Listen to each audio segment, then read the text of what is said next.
Welcome to the Nebraska Hawk's Nest. These guys are brave. They're Hawkeyes, living in enemy territory. Listen, these guys are way past their prime, but they're still Hawkeyes. They're spreading the Hawkeye hype to all of Nebraska. The frost advisory is canceled. Corn Huskers, more like corn suckers. Are you ready for this podcast? Let's go Hawks!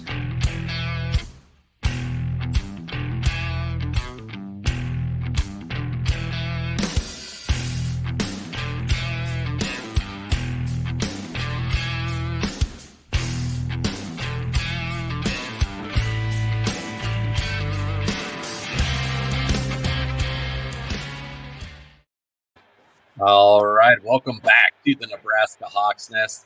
Like we always say, give us a like and subscribe so we can make the #1 podcast in all of Nebraska, Hawkeye One. I think we all think that would be awesome.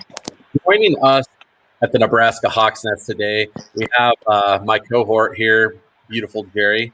And also on top of it, we have WHO anchor and Sports Soundoff contributor, Andy Fales. Andy, how's it going, man? Yeah, it's going great. Happy Friday, guys. Happy holiday weekend. Happy Friday to you. I wanted to get the feeling of the room. I didn't want to have a crack of beer. Son of a gun. I wanted to have one too, and I didn't because I wasn't sure if it was going to be acceptable. Damn it. Oh, I hope you didn't think I was the one that was going to have a problem with it. Well, Jerry's kind of uptight, so I don't know. I don't know. Living amongst Husker fans, you learn to pick up Friday, the habit. Man. So I work hard for these things. I'm not waiting for anybody. That's all right. I don't blame you one bit. I'm going to definitely be cracking one as soon as we're done with this. I'm happy the weekend is here as well.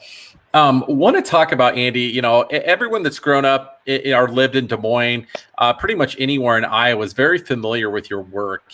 And Jerry and I are huge fans. You guys, just what you guys do with your contribution to Sound Off and everything on WHO is amazing.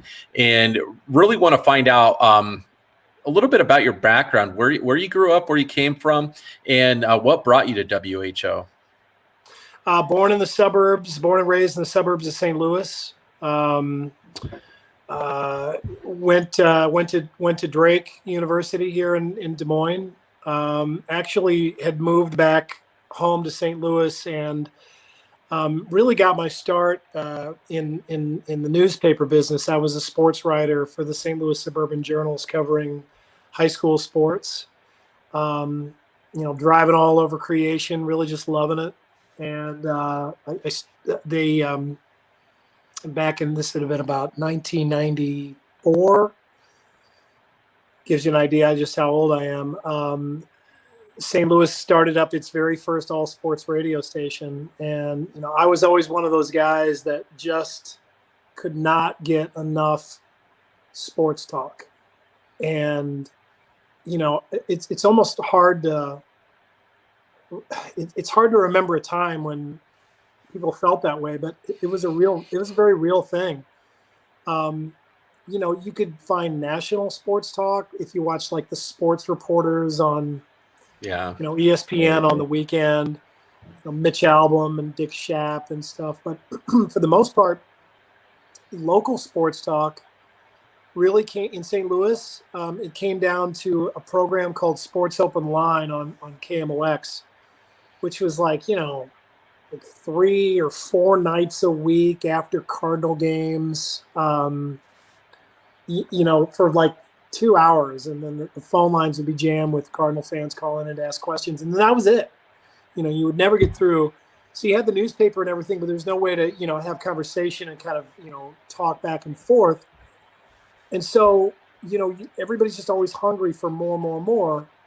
And then all of a sudden, I guess it would have been, actually, I think it was it was this week in 1987 that WFAN went on the air with Mike and the Mad Dog, and really sports talk radio was born. So 1987, I'd have been in high school. So in my world, I lived for quite a long time with no sports talk at all. And so KFNS went on the air in St. Louis, and I was hooked. I could not get enough of it. And as I was writing for the newspaper, I mean, I was just really thinking to myself, you know, I love covering sports, but I really want to get into, you know, the broadcast side of it. I think it's maybe a better mix of my skills. And so I started interning. I just went over there and said, hey, what can I do to work at this station? And they're like, well, you know, you're 23 years old. You don't have any experience. You know, you can come in here and answer phones or whatever. I was like, I'll do it. So I came in and I interned, and, you know, eventually I just was there all the time. I just couldn't get enough of it. And they, you know, eventually they said, well, hey, how would you like to go to the Blues games and take a microphone and recorder, and it was like an old time digital recorder, and do the interviews after the game. And I was like, are you kidding me? I would love that. And it was a dream come true. So I got a press pass for the whole season for the St. Louis Blues, my favorite team in the world. And I covered them. Yeah, baby. Yeah, I mean, there you go. Yeah. And so Jerry.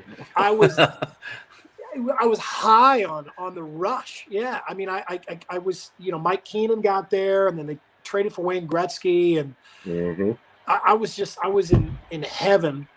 But, you know, they let me be a field reporter, and then they eventually put me on the payroll, and, you know, I would do these little reports, and I really couldn't get any airtime though.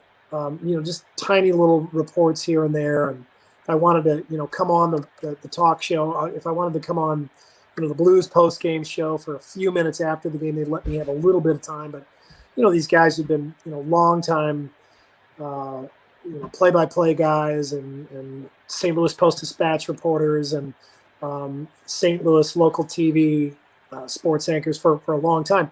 They had all the airtime there. And again, it was just the one station. So it was a real logjam. So I really couldn't get many chances. And they just kept saying, you know, you have got to get out of here and go to a small market and get experience, and then work your way up like everybody else did.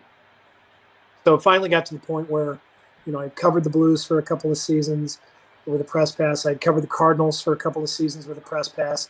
The Rams had just gotten there. I had covered them for a couple of seasons with a press pass, and that was awesome. But, you know, I lived at my parents' house. I didn't make any money. I couldn't make a living out of it. I quit the job at the newspaper so I could do more at the radio station. But finally I said, okay, I just got to go out and, you know, seek my fortune, you know, like the fairy tales would say. And so I sent tapes out, and I ended up getting a job at this little group of stations in Rhinelander, Wisconsin, way up north central part of the state. So I went up there, and I was working on radio and doing play-by-play for high school hockey, which is a real rush, and, you know, baseball and football and basketball and all that stuff. But, you know, while I was there on radio, I noticed that the Wausau Rhinelander TV market, which is like market size 150. Des Moines is 70, for comparison's sake. It was located there in Rhinelander. The NBC affiliate was located there in Rhinelander. So I thought, you know, I think maybe I didn't have a degree in journalism. My degree is in English. And I thought, you know, TV might be a better mix of my skills, but I'd never done an internship. I didn't have any experience. I didn't know how any of the equipment worked. But I thought to myself, you know, I'm in radio, and I cover, you know, the city council meetings, and I go to all these sporting events and stuff, and I always see the TV reporters from this little station there. And I you know, I kind of got to be friends with them. And I said to myself one day, I said, okay, here's what I'm going to do. I'm going to make friends with all these guys. I'm going to get to know their boss. And when a job opening comes, I'm going to apply for that job opening, and I'm going to try to get that job, whatever it is. And that's exactly what happened. So And it just so happened that the first job that came open was the number 3 sports position. If it had been the news job that came open, I'd gone straight into the news. Hell, if it had been weather, I'd have gone into weather, whatever. But it was sports. And so I was ecstatic. I got the job. I was so happy that day I cried. That's awesome. And, so I started working there. I was there for a year and a half. And eventually I started sending out tapes, and WOI in Des Moines liked me and hired me. And I started working there. And then Ryan Lund left at Channel 13, and Todd Bailey and Keith Murphy kind of knew me and knew my work, and called me up and said, "Hey, how'd you like to come work at Channel 13? Do you have a contract?" I said, "Yeah, no, I don't have a contract." They never gave me a contract. Channel 5 didn't. So Channel 13 hired me away from Channel 5 after just 9 months. And the general manager at Channel 5 was so mad that from that point on, I felt kind of bad. From that point on, everybody had to sign a contract at WOI, even though they didn't make any money. They had horrible salaries. It was, a station that really didn't treat its employees very well. But they made everybody sign a contract, so I was kind of the last one out the door. And started working at Channel 13, and I just think really early on it was just a really great fit, because I was kind of willing to do anything at that point. And then Keith just always had all these crazy ideas, and he's always looking for somebody to just go carry him out, And so for the first couple of years there, I was probably doing stuff that was really stupid. I know it was really stupid. Pretty much putting a ball on my nose and just running around doing whatever. But, I think eventually I got to the point where it was pretty clear my strength was writing and reporting and maybe anchoring, and so I just did more and more of that, and I just had a great partnership with Murph really from that point on, and ever since then he's been my mentor and one of my best friends at the same time. We've really made just a good cohesive team, and I've just really been very, very satisfied with my quality of life here in Des Moines. You guys got like a very tight knit sort of family atmosphere. It seems like you can really tell that everybody there really gets along and genuinely likes each other. Tell us a little bit about the dynamic between Ed, Keith, yourself, everyone else that's a part of that team, and how much fun it is for all of you guys to work together. Well, the TV business is it's so different. Local news is so different than most other careers in that, first of all, most people want to move up the ladder. They want to go get to a bigger and bigger market. And so a lot of people won't really settle in a market. They'll just, be there as long as they need to be, and then they'll move out. And people burn out pretty quick in the business because they don't put down roots, and if they do get married and have kids, and they're moving them all the time, and it's just kind of a tough existence, and they don't ever develop a real affinity for the teams and the cities that they live in. But the one thing that I've found to be very true about maybe not so much Des Moines, but really the Midwest in general, is that people do that here. They get comfortable, and it doesn't matter necessarily what size the market is. We put down roots, and we get happy and comfortable. And Channel 13 has really been a special place. In the year that I was down in KMBC in Kansas City, and I saw a lot of that same thing too, and people that have been there just a really, really long time. But at the same time, in the market, it was different, the bigger market. And I know this was the case in St. Louis. You go down there, and people from the different TV stations, they don't really even know each other, much less hang out. Whereas in Des Moines, it is kind of like all one big family. When I came up and I was a younger reporter, especially when I was single, we were always hanging out with everybody from KCCI Channel 8 and WOI at Channel 5. We all knew each other. and then especially within the stations themselves, we really knew each other. And that's been a really special thing. I mean, I'm sure it changes from station to station depending on the mix that you have and the people. Yeah. But, whether it's Ed or Keith, or, I went to college with Aaron, or Winters or Dave Price, or, Janae Town or Jerry Ann. I mean, I've just known these people for so long. I've been to their weddings and, been there the day that their kids were born, and, go to their kids' weddings. And I mean, we just know each other so well that it has become a family. And, when that happens, it makes it really hard to leave, because you get very comfortable, and these are your people. Andy, are you telling me that on Anchorman, the news battle fights, knife fights in the alley and everything between the different news teams, that's not real? You know what? I think in some markets it is. I mean, and we've had people that have come here to Des Moines that are just like wired that way. They're so competitive that they don't want anything to do with the people from the other stations. But the funny thing about Anchorman is I'm sure that so much of it is rooted in truth, and so you see, you see some of the people that laugh the hardest at that are the people that have been in the business. But I would really think that it would be people that were in the business in the 70s and 80s, which was really kind of the cake years of local TV news. We're way beyond that now. Where I don't think that local TV news when Keith and Ed and the ones that have really been here a long time, probably lesser to extent myself and Dan and Aaron, but when we leave, I don't think the people that replace us will be known as well as we are.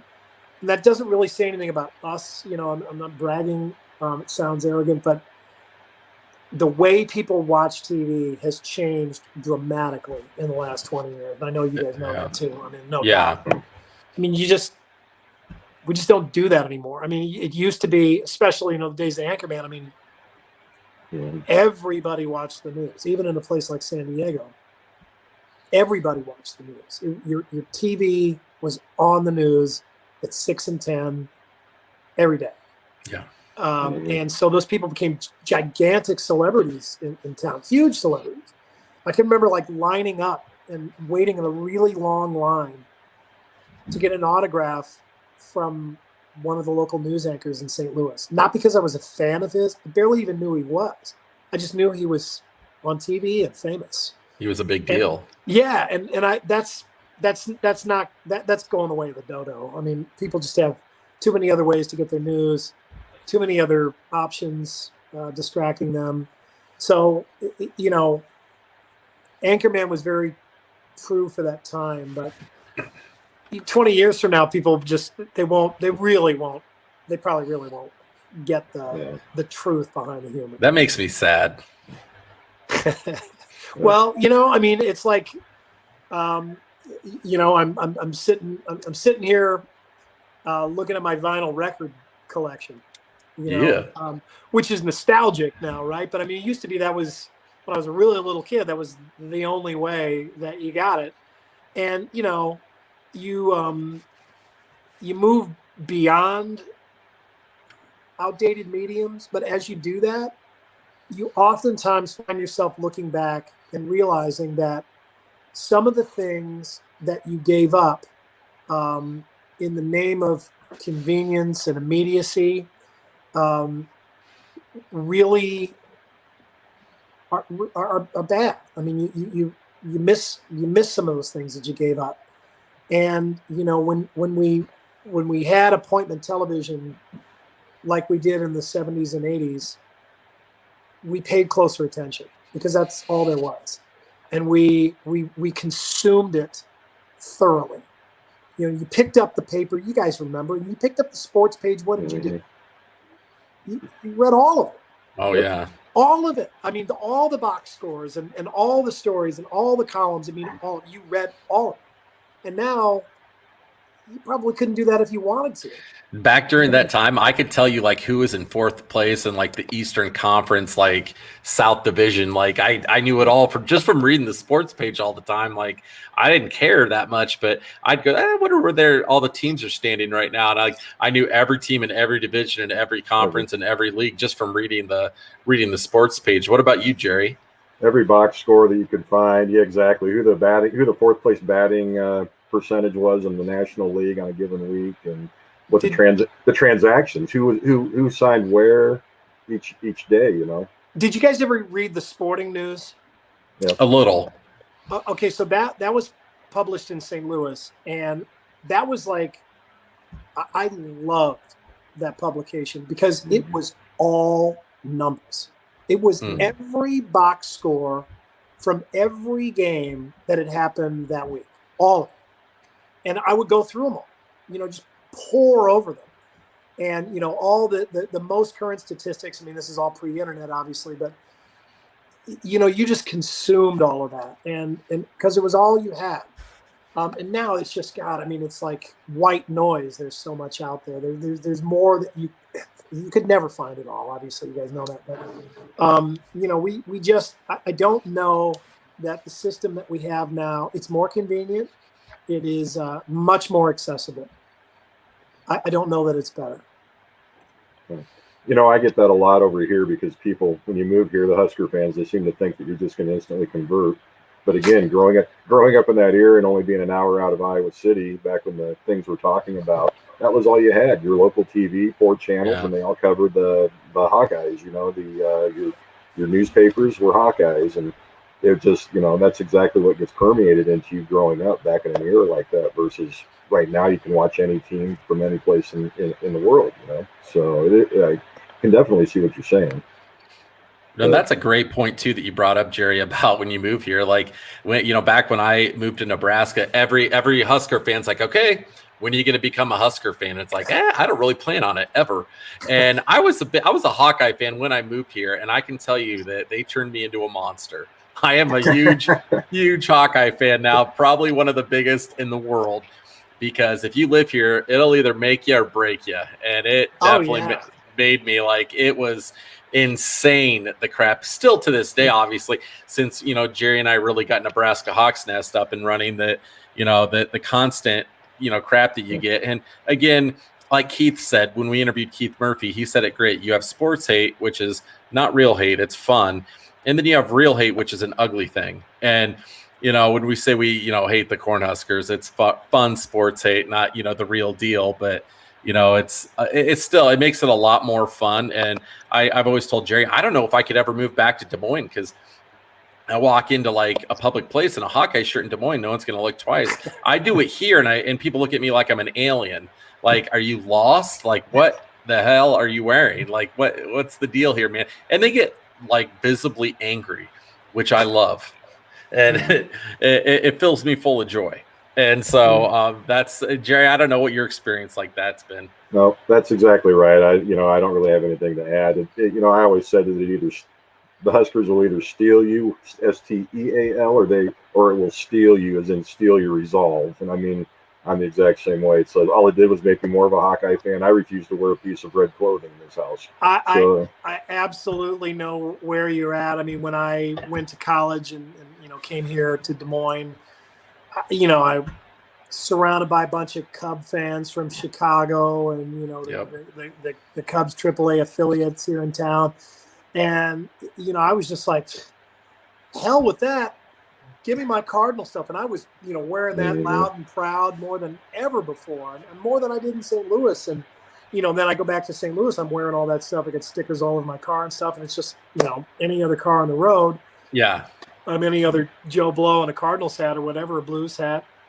But, you go away from home and suddenly, you rep home more than you ever did before. I completely get it. Well, that's what my wife's like. Can you just wear a normal shirt out in public without a Tiger Hawk on it? And I'm like, I really don't want to. Do I absolutely have to? And she'll tell me like, okay, this is like a place where you need to wear a neutral polo shirt. And Can I pull off a Tiger Hawk polo at this event? No? Okay. Well, then I won't.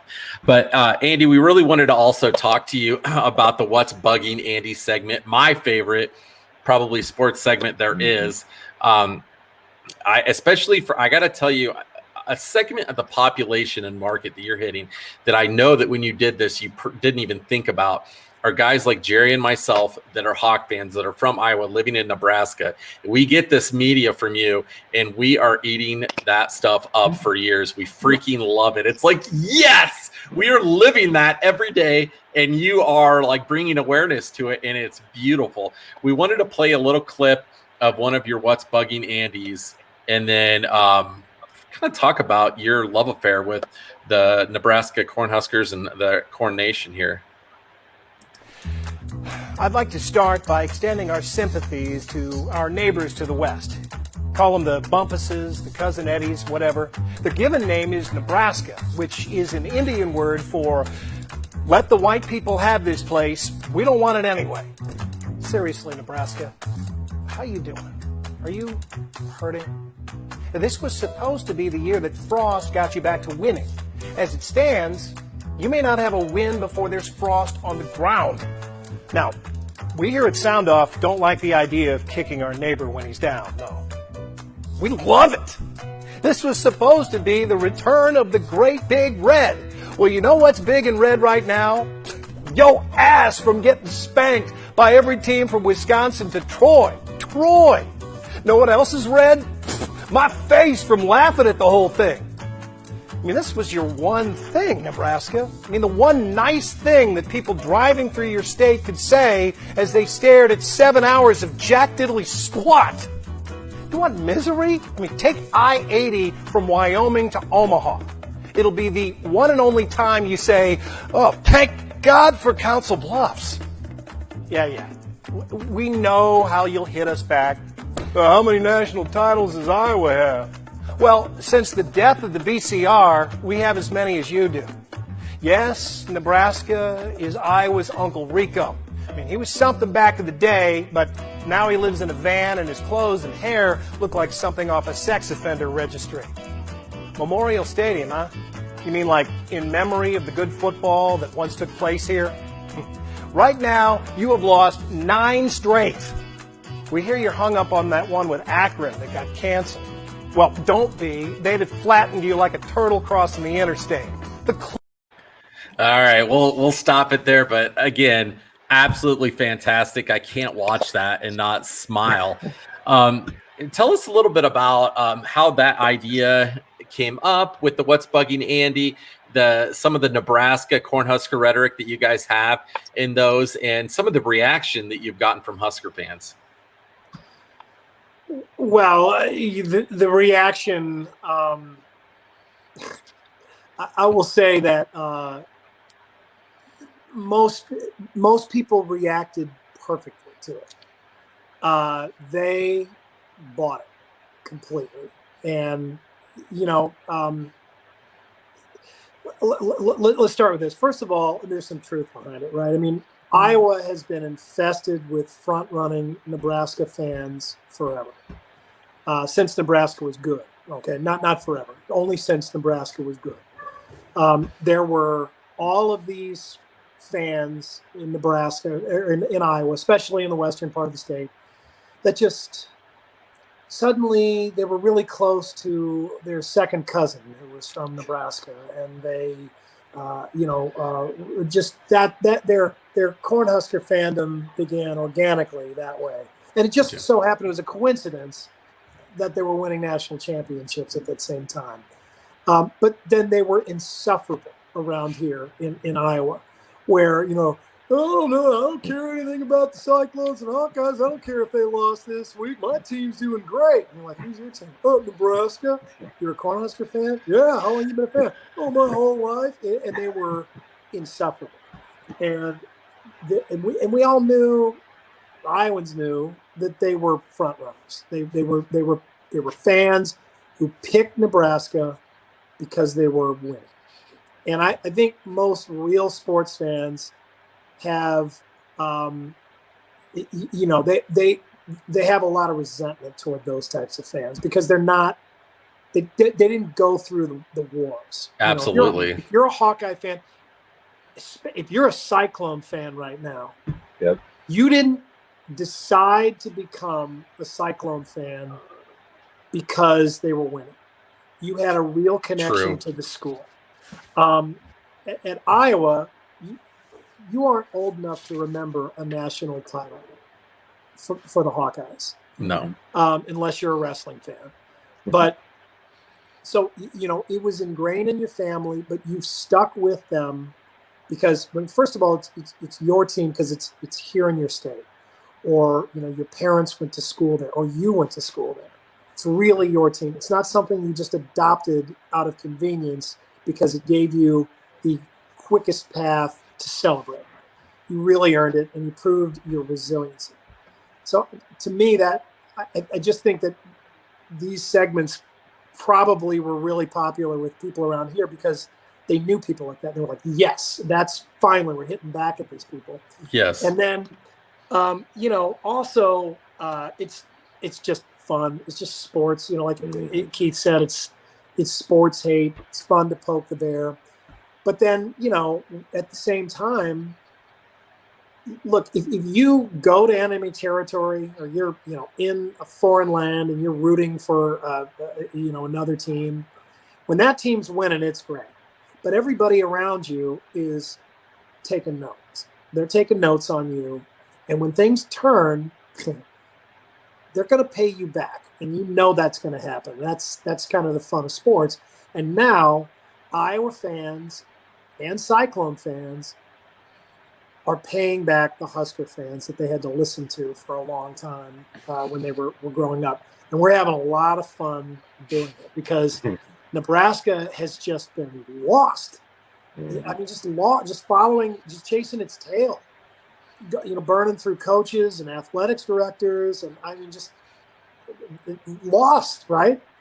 And I was just kind of stayed the course, sticking with Kirk Ferentz. I mean, I can't even remember exactly how many different Nebraska coaches have been there during Kirk Ferentz's time in Iowa, but it's been a lot. But the reaction that we got from those, because we were always kind of keeping that in our pocket and hoping that we would find a day where it would be perfect to really get back into Nebraska fans. So when we finally launched it, oh my God, oh yeah. I mean, there were people that were so angry. They were so mad. And, doing these segments, I mean, it is all in fun. But if there isn't at least one person that gets angry, then the segment didn't work. Well, needless to say, with this segment, there was more than one. So, Andy, you also had the other side of that coin with North Dakota State before the Iowa-North Dakota State game. But you, of course, as we know the outcome of that, you had to eat a lot of crow from that one. What was the difference? What was the kind of reaction on that one where you just knew that you had to take it for the clip that you put out there? Yeah, well, so that one was literally just something that we decided, hey, we need to get a bunch of clicks. We need to have some fun here.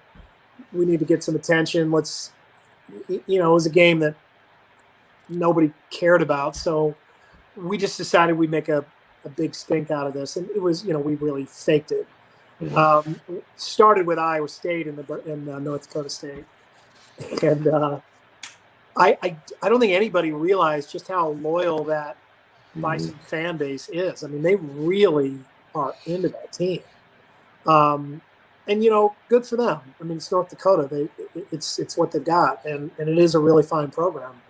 But I came at them with that first one with Iowa State. And they came down, and Iowa State smoked them for one quarter and then got run over. And, I mean, North Dakota State fans went crazy on me. I mean, they went crazy.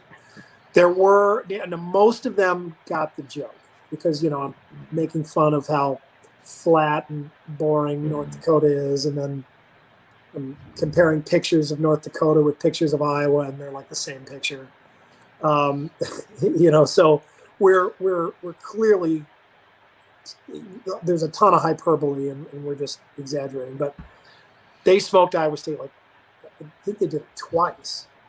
And so I just, I had to just take it. I was on the radio up there over and over and over again, and the newspaper, but most people got the joke. And then Iowa plays it, and we're like, okay, we got to bring this back. And this time we're just going to put extra mustard on it because we are certain that Iowa is going to smoke North Dakota State. They're going to kill them. Iowa State's, always been so unstable. You never really know.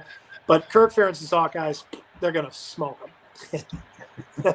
So I came back with that. And I mean, it was on Care TV in Minneapolis. It was, they ran What's Buggin' Andy in every market in North Dakota. In South Dakota, they ran it. Fargo Moorhead Market was. I was on the radio. I don't know 6 or 7 times, and they liked it. They loved it because they kind of liked the attention. But at the same time, you could tell that they were all really hoping that they would get a chance to get hit back at me. But then they beat Iowa, and I just finally say, you know what? You flat out smoked us, like every bit of us, This is better. I mean, really, because North Dakota State beat Iowa that day. They were the better team. They beat Iowa straight up and down. You guys watched that game? Yeah, I was there. They were better. You just had to own up to it. Just be like, well, that's it. So I thought, okay, well, I'm going to just go back, 180 degrees the other direction. Totally on the bandwagon as a North Dakota State fan. They sent me all this gear. I, did an infomercial for like the North Dakota Chamber of Commerce, and they loved it. And ever since then, it's been a really kind of fun relationship. Have never had that same reaction from Nebraska fans because they're still really, really, really upset. And I'm sure Keith told you some other stories, but we got some voicemails from Nebraska fans that some cooter rays. Oh, they were. Well, we got like was this like director of this funeral home in West. He told us about that. Yeah. He was so angry. And again, it's exactly that situation. He's a guy in Iowa, an Iowan, living and working in Iowa, making his money off of Iowans, making his money off of Hawkeye fans, who had just been this front-runner Nebraska fan for his whole life, and is so mad that all of his friends have clearly been paying him back for the last 10 years. And then along comes What's Buggin' Andy and just really turns the knife. And he was so mad he could spit. Let's put the shoe on the other foot. I don't think you're going to be doing any Lincoln Chamber of Commerce commercials when Nebraska finally beats Iowa either. So there's a little difference in the fan reactions there between the two bases on that end as well. Yeah, and I think part of it is I think what it seems to us kind of what Nebraska fans are maintaining is that they really don't want to admit that Iowa is now their biggest rival. No. It's not Oklahoma. It's not Colorado. It's certainly not Texas or, it's certainly not Penn State or Ohio State or Michigan. I mean, it's Iowa. That's it. Yeah. And until you beat Iowa, you cannot move up and move on to Wisconsin or Ohio State. But they don't want to admit that Iowa is their nemesis right now. And the Hawkeyes certainly are. Well, that was the whole thing from the very beginning is, living here when they first joined the Big Ten and we started playing them, they kind of got the better of us at the beginning, but they were like, yeah, you're not really our rivals. Wisconsin's our rival.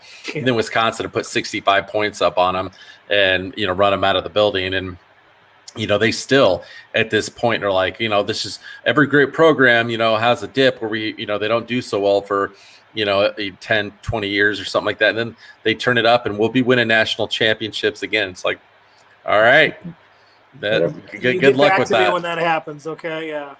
I don't know if Adam has it, but just this past week, Adam had this tremendous WWF style championship belt made up. And it's basically like it's for the Iowa, Nebraska, but we're trying to push for it to become the battle for the Corn Belt. So anyway, Adam, if you got that, or if not, you'll have to go to our social media page.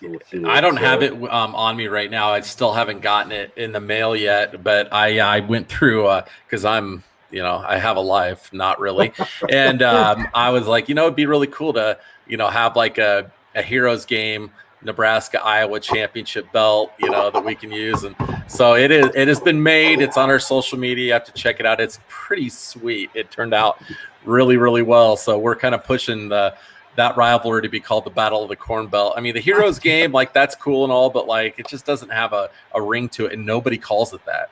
I could not agree more. Keith feels the same way, guys. I mean, the Heroes game it's like the legends and leaders. Yeah. It sounds like it was concocted by a focus group or something. I mean, it's not Yeah. like at all. Corn Belt is a great name. It's a great trophy. The Heroes game, that could be anywhere. That doesn't have anything to do with Iowa or Nebraska. If you Google it, it comes up as a video game. It doesn't even come up Iowa, Nebraska. And like Hy-Vee couldn't really seem to care less about promoting it. Like, you walk into a Hy-Vee store the week of the game, there's not a lick of Iowa, Nebraska Heroes game stuff anywhere that they're even showing it off. Like, that's one thing. There's been a push lately, and I saw Keith wanted the Iowa State trophy to be taken back, but like, we're really trying to make a push. Like, we need to rename that game the Battle for the Corn Belt, and like really make it interesting and not do this Heroes game thing anymore, because it's not working.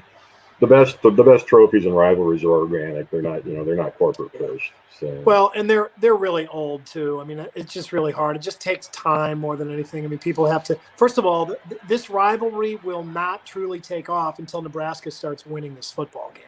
Yeah, it's been completely one-sided for, I don't know, 6-7 years now. I've lost count.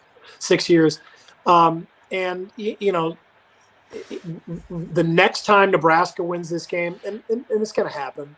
But the next time Nebraska wins this game, man, they are going to come back at Hawkeye fans so hard. And then Hawkeye, and then you know how it works in sports. I mean, if it's all one-sided, the Iowa State rivalry was non-existent until 98 when McCarney beat Fry, and then it came alive, and now it's the most heated rivalry that Iowa's got. It's not close, but it has to go back and forth.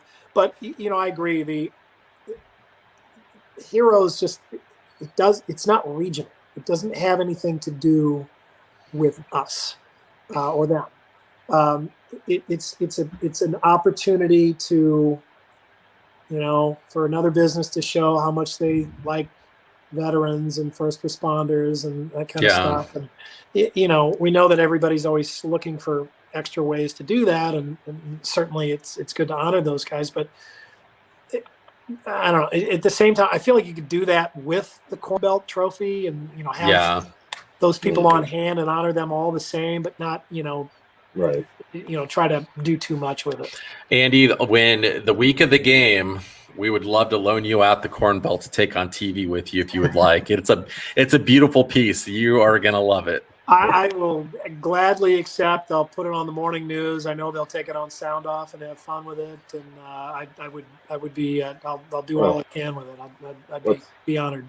Let's be truthful. Aaron Kiernan's not going to have fun with it until Nebraska finally wins that game. So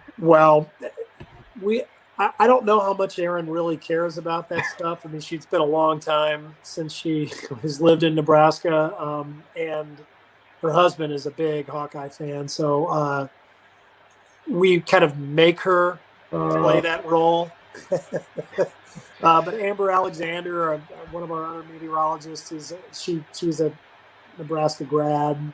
So, but at the same time, her husband is an Iowa State grad, big fan. So, it's I think, again, I mean, when the team when Nebraska doesn't win, it would be hard to maintain your loyalty if you're just somebody from Iowa who latched onto them because they were winning.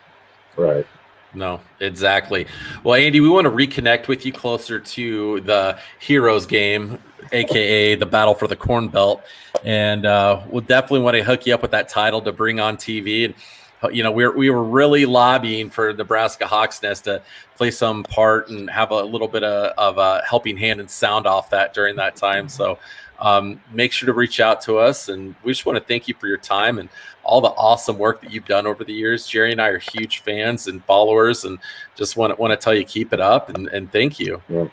Well, I'll tell you what, guys. I got a little something special for you. I recorded What's Bugging Andy this morning. And we're back to Nebraska again. Yes. I don't know if you've noticed Nebraska's the catchy name that they've given to their name, image, likeness program. No. They've decided to call it Nilbraska. What? That's real. Wow. I'm not kidding. Oh my gosh. Make that up. No way. Nilbraska. Nil, as in Wow.